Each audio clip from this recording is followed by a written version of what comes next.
উত্তরপ্রদেশের প্রয়াগরাজ থেকে ফিরলেন বিরোধী দলনেতা শুভেন্দু অধিকারী। সূত্রের খবর, বেশ কয়েকদিন আগে কুম্ভ মেলাতে যান, আজ কলকাতায় ফিরলেন। কলকাতা বিমানবন্দরে সাংবাদিকদের মুখোমুখি হয়ে একাধিক প্রশ্নের জবাব দেন। রাজ্যে একাধিক জায়গায় জাল ওষুধ বিক্রি নিয়েও তোলপাড় বাংলার রাজনীতি। এই নিয়ে তীব্র তুলোধনা করলেন রাজ্যের মুখ্যমন্ত্রী মমতা বন্দ্যোপাধ্যায়কে। দেখুন ভিডিওতে কি বলছেন বিরোধী দলনেতা। জাল ওষুধ লাল ওষুধ জাল ওষুধ প্রচুর এবার বাংলায় অলরেডি তো দুটো বড় কোম্পানির ওষুধ ব্যান হয়েছে। যেটা আপনারা কেউ খবর করেননি, আমি এক স্যান্ডেলে গিয়েছি, দেখবেন 31শে জানুয়ারি একটা ওষুধ কোম্পানিকে ব্যান করা হয়েছে।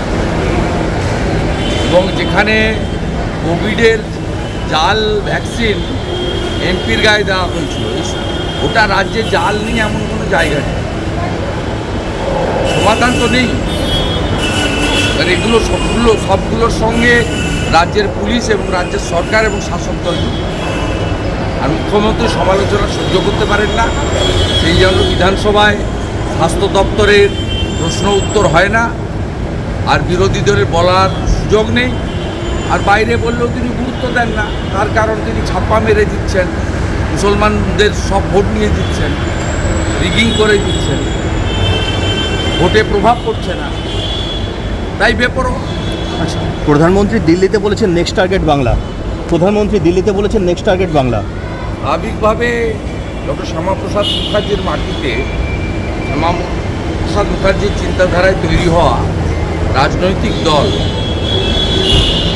মানুষের সমর্থন নিয়ে ক্ষমতায় আসবে এবং সীমান্তবর্তী রাজ্য বাংলাদেশের বর্তমান অবস্থার পরিপ্রেক্ষিতে এটা যদি উনি বলে থাকেন, এটা নিশ্চয়ই ওনার হৃদয়ের কথা, মনের কথা পূরণ করার দায়িত্ব বাংলার মানুষের এবং আমাদের। দাদা, কুম্ভ নিয়ে মুখ্যমন্ত্রী অনেক কথা বলেছিলেন, কোনো ব্যবস্থাপনা নেই, মৃত্যুকুম্ভ বলেছেন। আপনি স্নান করে আসলেন, কি দেখলেন সেখানকার কথা? অমৃত কুম্ভ। মুখ্যমন্ত্রী দলের কতজন গেছে, দু একজন ছবি ছেড়েছে, বাকিরা ছবি ছাড়ে। মুখ্যমন্ত্রী জানেই না তার পাড়া প্রতিবেশী সবাই গিয়ে কুম্ভতে স্নান করে এসেছে। মুখ্যমন্ত্রী এই কথাটা বলে 100 কোটির বেশি হিন্দুকে অপমান করেছেন। আমাদের শাস্ত্র, আমাদের ইতিহাস, আমাদের সংস্কৃতি, আমাদের অতীতকে আক্রমণ করেছেন। মা গঙ্গা, মা যমুনা, মা সরস্বতীকে আক্রমণ করেছেন, ক্ষমাহীন অপরাধ করেছেন। এর শাস্তি মা গঙ্গা, মা যমুনা, মা সরস্বতীই দেবেন, অপেক্ষা করে দেবেন। পরিণতি খুব ভয়ঙ্কর হবে। 7 কোটি হিন্দু স্নান করেছে, আমি আজকে দেখে এসেছি 5 কোটি হিন্দু এই মুহূর্তে সেখানে আছে। এত সুন্দর ব্যবস্থাপনা ভাবা যায় না।